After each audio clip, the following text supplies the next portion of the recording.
ایک جسم عنصری، دوسری ہے روح۔ موت آتی ہے جسم عنصری کو، روح کو موت نہیں ہے۔ جب دیکھتی وہ روح ہے، سنتی روح ہے، وہ تو زندہ ہے۔ ایون کہ روح تو کافر کی بھی زندہ ہے، مرنے کے بعد وہ بھی سنتا ہے، وہ بھی دیکھتا ہے، وہ بھی محسوس کرتا ہے۔ مسلمان تو مسلمان ہے، کافر کی روح بھی زندہ ہے، وہ بھی دیکھتا ہے، سنتا ہے، محسوس کرتا ہے۔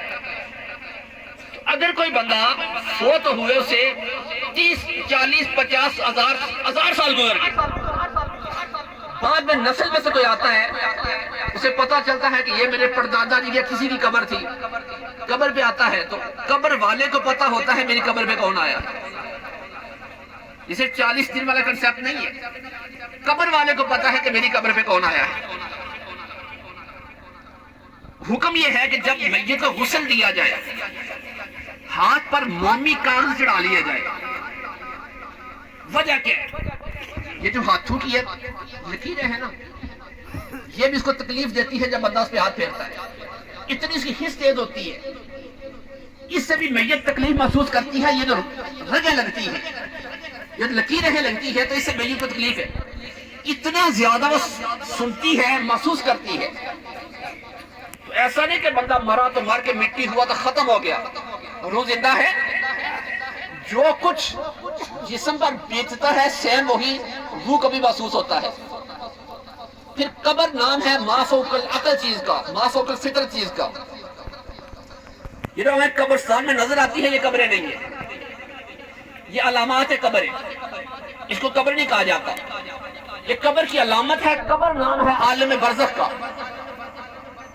انسان کی آنکھیں بند ہوئی، ثم اماتہ فاکبرہ، اللہ فرماتا ہے جب ہم موت دیتے ہیں ساتھ ہی قبر دے دیتے ہیں، وہ قبر میں چلا گیا، جسے عالم برزخ کہتے ہیں۔ اور برزخ کو بندہ عقل کی کسوٹی پہ بالکل نہیں توڑ سکتا، وہ پردے کی چیز ہے۔ مثال میں دیتا ہوں، کچھ عرصہ پہلے یونان کا معاملہ ہوا، وہاں ہمارے بہت سے لوگ شہید ہوئے، مچھلیاں کھا گئی۔ ہمارا جو کنسیپٹ ہے سمندر کی تہہ میں چلے گئے، سارا غلط، ایسا نہیں ہے، وہ قبر میں چلے گئے، علامت قبر میں نہیں، قبر میں چلے گئے، اور وہ ہے عالم برزخ۔ عالم برزخ کی دو صورتیں ہیں۔ آخری بات، کریم مصطفیٰ نے فرمایا، بخاری کی حدیث، انما القبر روضۃ من ریاض الجنہ وحفرۃ من حفرات النار۔ بندہ نیک ہے، پرہیزگار ہے، تو اس کی قبر جنت کے باغوں میں سے ایک باغ۔ حضور کے فرمان میں شک تو نہیں؟ بولے سبحان اللہ۔ بخاری شریف اصح الکتب بعد کتاب اللہ تعالیٰ تحت عدیم السماء، قرآن کے بعد اس کتاب کا نام ہے، مستند ہونے کے اعتبار سے۔ قبر کی دو صورتیں ہیں، یا جنت کی کیاریوں میں سے کیاری، اور حفرۃ من حفرات النار، یا جہنم کے گڑھوں میں سے گڑھا۔ مچھلی کا کنسپٹ سارا غلط۔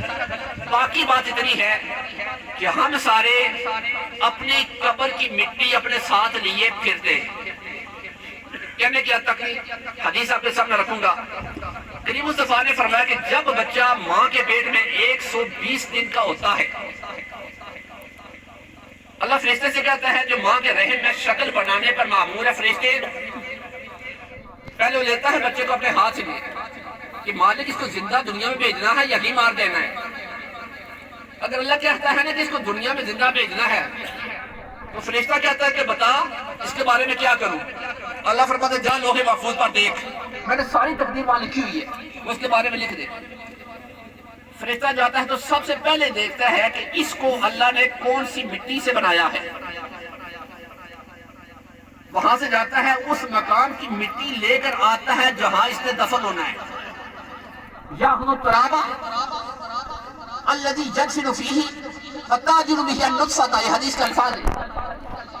فرشتہ دیکھتا ہے لوح محفوظ پہ لکھا ہوا ہے کہ اس بندے نے فلاں جگہ دفن ہونا ہے، فلاں علاقہ اس کی قبر ہے، اس قبر کی مٹی لاتا ہے ماں کے رحم میں۔ وہاں لانے کے بعد وہ نطفے کے ساتھ گھونٹتا ہے، پھر انسانی شکل بناتا ہے، پھر دنیا میں آتا ہے۔ دوسری حدیث یہ کہتی ہے کہ قبر کی مٹی انسان کی ناف میں رکھی جاتی ہے، فتاوی افریقیہ، حوالہ بھی درج کروں۔ تو ہم اپنی قبر کی مٹی ساتھ لیے دن بھر پھر رہے ہوتے ہیں مگر ہمیں پتہ نہیں ہوتا۔ اللہ تعالی ہم سب کو قبر کی اور آخرت کی تیاری کرنے کی توفیق عطا فرمائے۔ وما علیہ الا